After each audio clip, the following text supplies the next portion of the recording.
Mind over mass media. New forms of media have often caused moral panic.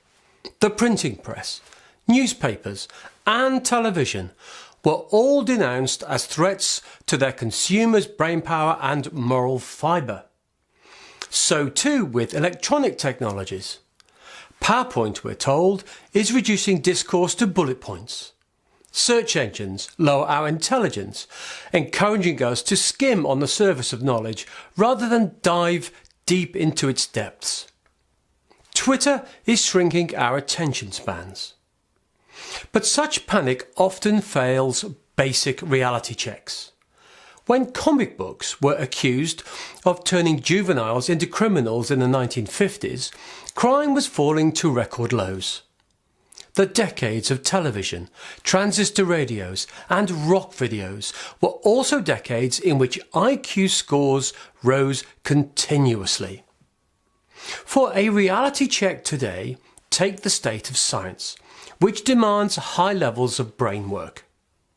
These days, scientists are never far from their email, rarely touch paper, and cannot lecture without PowerPoint.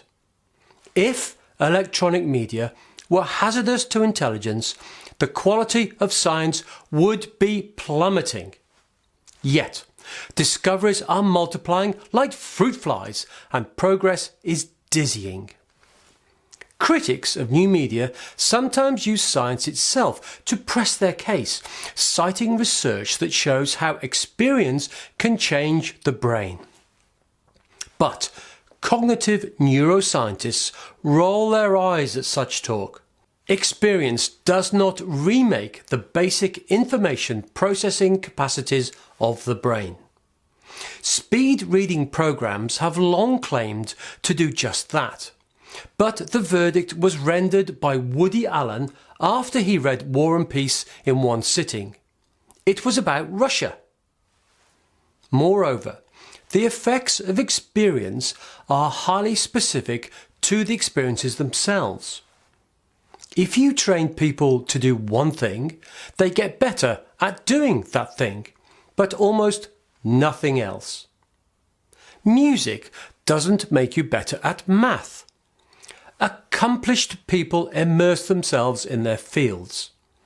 Novelists read lots of novels. Scientists read lots of science. The effects of consuming electronic media are also likely to be far more limited than the panic implies. Media critics write as if the brain takes on the qualities of whatever it consumes. The informational equivalent of you are what you eat. As with primitive peoples who believe that eating fierce animals will make them fierce, they assume that reading Twitter postings turns your thoughts into Twitter postings. Yes, the continual arrival of information packets can be distracting or addictive. But distraction is not a new phenomenon. The solution is to develop strategies of self-control. Turn off Twitter when you work and put away your smartphone at dinner time. And to encourage intellectual depth, don't rail at PowerPoint or Google.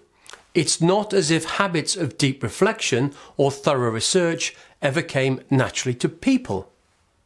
They must be acquired in universities and maintained with constant analysis, criticism and debate.